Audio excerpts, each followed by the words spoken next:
जनाब जावेद अख्तर साहब कई मरतबा दोहरा रहे हैं कि फ़ेथ का मतलब बताइए, फ़ेथ का मतलब बताइए। मैंने बता दिया, फ़ेथ सही भी होता है, गलत भी होता है। और आज हम फ़ेथ पे बात नहीं कर रहे, हम ट्रुथ और डज गॉड एग्जिस्ट पे बात कर रहे हैं। क्या डज गॉड एग्जिस्ट, ये ट्रुथ यानी गॉड है या नहीं है, इसमें से दोनों ट्रुथ क्या है। अब आप उसे फेथ कह लें, बिलीफ कह लें, नॉट माई बिजनेस। उसके बाद आपने कहा कि भाई सवाल करने से मजहब रोकता है। मैं कहता हूं जो रोकता है वो रोकता होगा, मैं नहीं रोकता, बल्कि सवाल करें, सवाल करना चाहिए। सवाल कर करके तो हम आगे बढ़ते हैं, तरक्की करते हैं, और इसीलिए मैं आज यहाँ पे आया हूँ। लेकिन सवाल सिर्फ खुदा से नहीं होगा, आपसे भी होगा। सवाल एथिज्म से भी होगा, सवाल सिर्फ मजहब से नहीं होगा, सबसे होगा। और आज मैं सवाल करूंगा और उम्मीद है कि आप जवाब देंगे। अभी तक आपने वैसे कॉन्टिंजेंसी आर्गुमेंट का कोई जवाब नहीं दिया है। चलें, आपने कहा यूनिवर्स के बारे में इटर्नल क्यों नहीं बोल देते। ये चूंकि लॉजिकली पॉसिबल ही नहीं है कि यूनिवर्स इटर्नल हो। यूनिवर्स एक कॉन्टिंजेंट चीज़ है जो टाइम एंड स्पेस के पाबंद है, टाइम एंड स्पेस से बाउंड है। जो टाइम एंड स्पेस से बाउंड होगा वो कॉन्टिंजेंट होगा, जो कॉन्टिंजेंट होगा वो उसकी बिगिनिंग हुई होगी, जिसकी बिगिनिंग हुई होगी वो इटर्नल नहीं हो सकता। ये तो कॉमन सी बात है। आपने कहा कि किसी मजहबी किताब में डायनासोर का जिक्र नहीं है। अफसोस कि आज तक किसी मैथमेटिक्स की किताब में मुझे डायनासोर का जिक्र नहीं मिला। तो इसका मतलब मैथमेटिक्स की किताब बेकार है? नहीं, उसका वो टॉपिक नहीं है। रेवलेशन का और मजहबी किताबों का टॉपिक ये नहीं है कि आपको आके बताए साइकिल कैसे बनाते हैं, या आकर ये बताएं कि जो है डायनासोर कब था। वो तो मोरालिटी सिखाने आया है, गॉड के बारे में बताने आया, नॉन फिजिकल रियलिटी की हकीकत को सिखाने के लिए आया। रिलीजियन साइंस को रोकता है? नहीं रोकता। अगर रोकता है तो गलत करता है। रिलीजियन साइंटिज्म को रोकता है, जिसमें हमारे जावेद साहब मुख्तल हैं। साइंस और साइंटिज्म में फर्क है। साइंटिज्म यह है कि आप समझें कि साइंस और साइंटिफिक मेथोडोलॉजी ये नॉलेज को हासिल करने का वाहिद सोर्स ऑफ नॉलेज है। यह है साइंटिज्म। हम इसे रिजेक्ट करते हैं। हम साइंस को तो तरक्की करते हैं। भाई आप हमारी पूरी तारीख कर लें, पढ़ लें तो आपको पता चल जाएगा। बहरहाल ये अलग टॉपिक है। उसके बाद इन्होंने एक लफ्ज़ कहा, वेटिकन ने फतवा दिया। वेटिकन का फतवे से कोई ताल्लुक नहीं है, दोनों कॉन्ट्राडिक्टरी अल्फाज हैं। उसके बाद उन्होंने कहा कि भाई हमें नहीं मालूम। अगर नहीं मालूम तो क्लियरली कह देना कि नहीं मालूम है, इसमें क्या हर्ज है। तो वही तो मैं कह रहा हूं ना कि आप कह दें कि नहीं मालूम, लेकिन क्लेम क्यों कर रहे हैं कि गॉड एग्जिस्ट नहीं कर रहा है। आप कह दें नहीं मालूम है, हो सकता है हो सकता ना हो, लेकिन आप क्लेम कर रहे हैं। The moment you say God does not exist, this is a claim, and now the burden of proof is upon you too, जैसे हमारे ऊपर है। और क्यों है मैं बताता हूं, क्यों है ये भी मैं बताता हूं। फिलोसॉफिकली जो क्लेम होता है ना, सिर्फ ये नहीं होता कि इंसान कहे पॉजिटिव क्लेम करे और नेगेटिव क्लेम करे तो बर्डन ऑफ प्रूफ नहीं है। आप मिसाल के तौर पे मैं कहूं कि फुला उस कमरे में कोई नहीं है, मैंने एक नॉलेज का क्लेम किया है। उस कमरे में कोई नहीं है, मैंने एक नॉलेज का क्लेम किया। या तो मैं कहूं मुझे नहीं पता, हो भी सकता है नहीं भी हो सकता है, this is not a claim. लेकिन जब मैं कह रहा हूं कि वहां कोई नहीं है, या मैं कह रहा हूं वहां कोई है, दोनों क्लेम है और दोनों के ऊपर बर्डन ऑफ प्रूफ है। हमारे ऊपर भी बर्डन ऑफ प्रूफ है। मैंने कंटिंजेंसी आर्ग्यूमेंट दिया, इसे तोड़कर दिखाइए। आखिरी चीज इन्होंने कहा कि खुदा दुनिया बनाने से पहले 150 साल पहले या करोड़ों साल पहले क्या कर रहा था। अरे हजरत, चलें बहरहाल मैं जवाब दे देता हूं। आप हमारे रिस्पेक्टेड पर्सनालिटी हैं, अगर आप नहीं होते तो मैं इसे एंटरटेन ही नहीं करता।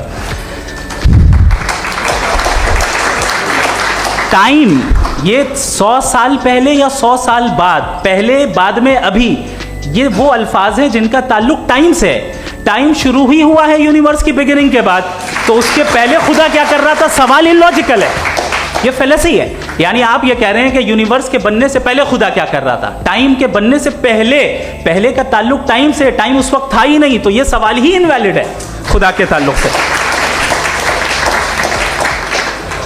दूसरी चीज, आर्ग्यूमेंट ऑफ कंटिंजेंसी जो मैंने आपके सामने पेश की है, आपने बार बार ये प्रूफ किया और ये कह रहे हैं कि गॉड ऑफ गैप्स। देखिए पहले नहीं मालूम था, साइंस ने कर दिया। सिंपल की मिसाल से मैं समझा देता हूं। जिस गैप्स की आप बात कर रहे हैं ना, साइंस उन गैप्स को जिन चीज के जरिए भी प्रूव करेगा वो कॉन्टिंजेंट ही होगा। अब चाहे वो फोर्स हो, मैटर हो या एनर्जी हो। लिहाजा सवाल हमारा उस वक्त भी वैलिड होगा जब तक कि आप नेसेसरी बीइंग पे ना आ जाएं। और इन्फिनिट रिग्रेस पॉसिबल नहीं है of causes in practical world. तो जाहिर है कहीं रुकना पड़ेगा, जहां रुकेंगे वही खुदा है। दूसरी चीज, आपने ये क्या कह रहा था मैं, किस point? What? Oh no, after that, just now. हाँ, जहां रुकेंगे वही खुदा है। बहरहाल, तो टाइम का जिक्र हो गया, गॉड ऑफ गैप, सॉरी, या इसकी एक मिसाल आप ले लें। एक कार है, एक साहब ने देखा कि भाई कार जो है उसके व्हील्स कितने अच्छे लगे हुए हैं सही जगह पे, स्टीयरिंग जो है कितने अच्छे जगह पे लगी हुई, और सीट्स कितने वेल डिजाइंड है, कितनी प्रिसाइजली ये कार काम कर रही है। तो जरूर कोई ना कोई इसे क्रिएट किया है, किसी ने क्रिएट किया है। अब जावेद साहब आए और कहे अरे जनाब बोनेट खोलिए, इसमें इंजन है, इंजन इस कार को चला रहा है, hence prove no one has created the car. This is illogical, this is irrational.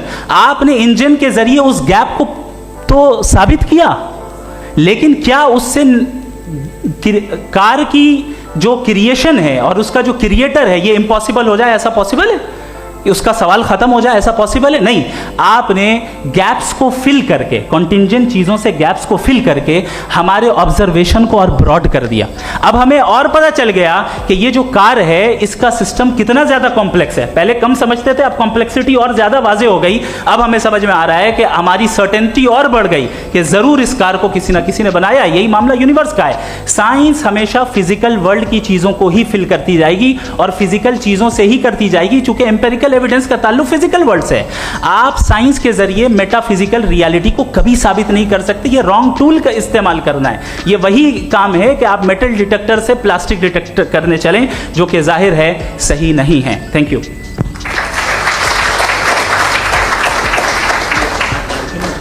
जी, ये आर्ग्यूमेंट का राउंड 2 है। हाँ। 7 मिनट है। पहले तो मैं आपसे अर्ज करूं कि आपने कहा कि जब कायनात ही नहीं थी तो वक्त भी नहीं था, कुछ भी नहीं था। कैसे नहीं था? खुदा था, एक एग्जिस्टेंस तो था ना खुदा का।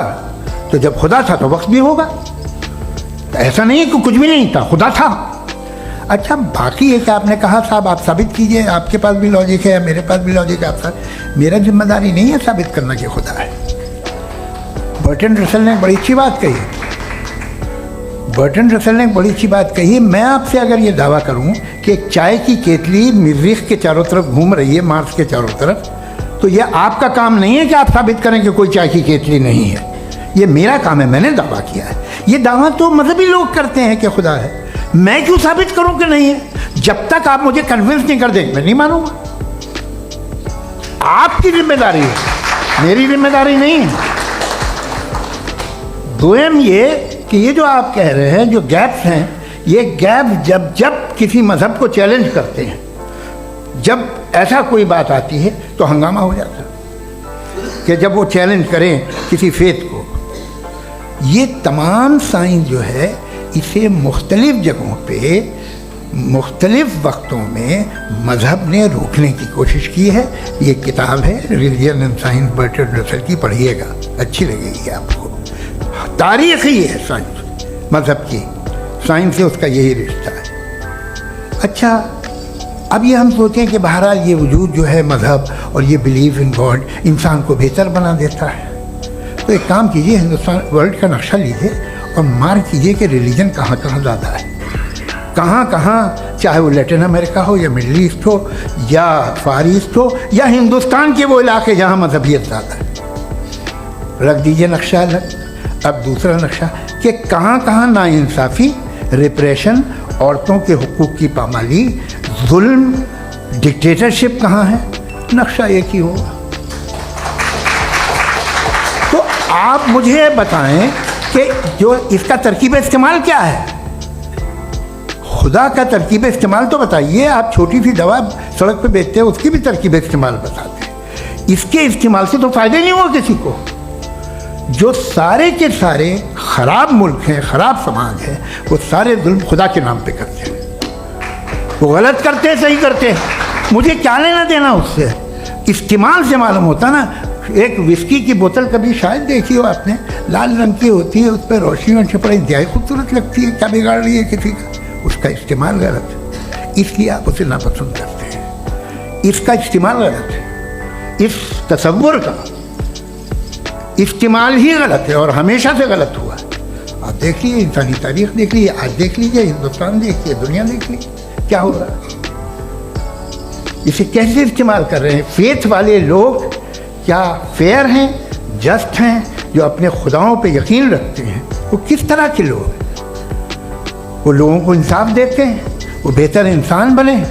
तो इस दवा का फ़ायदा क्या है? चलो बहुत फ़ायदा हो रहा तो मैं इस्तेमाल कर लूँगा, मैं मुझे तो इस दवा का कोई फ़ायदा दिखता ही नहीं। मुझे तो ऐसा लगता, मैं एक और बात बताऊँ, अगर कोई आदमी मजहबी है और अच्छा आदमी है तो मैं उसकी बहुत इज्जत करता हूँ, इसलिए कि मेरा ख्याल है मजहबी आदमी का अच्छा होना मुझसे अच्छा होने से ज़्यादा मुश्किल है। भाई हर चीज़ की एक लिमिट है। आप इतना भाग सकते हैं, इतना नहीं भाग सकते, इतना वजन उठा सकते, इतना नहीं उठा सकते, इतना दूर देख सकते हैं, इतना दूर नहीं देख सकते। उसी तरह कॉमन सेंस कहता है कि आप में नेकी का भी एक कोटा होगा। अब आप अगर सुबह जाते हैं अपनी इबादत गाह और इबादत करते हैं तो बाहर निकलते हैं तो आप तो यही महसूस करते हैं कि आपने एक बहुत अच्छा काम किया, आपकी नेकी का एक बहुत बड़ा कोटा खर्च हो गया जिससे किसी का कोई फ़ायदा नहीं। मैं तो नहीं जाता हूँ तो मुझे तो किसी को खाना खिलाना पड़ेगा, किसी बेवा की मदद करनी पड़ेगी। मैं अपना कोटा कैसे कंज्यूम करूँ? आप अपना कोटा, सारे मजहबी लोग इंतहाई यूजलेस कामों में यूज़ करते हैं। उसके बाद भी अगर आप में बच्ची है थोड़ी सी शराफत तो भाई वाह क्या बात।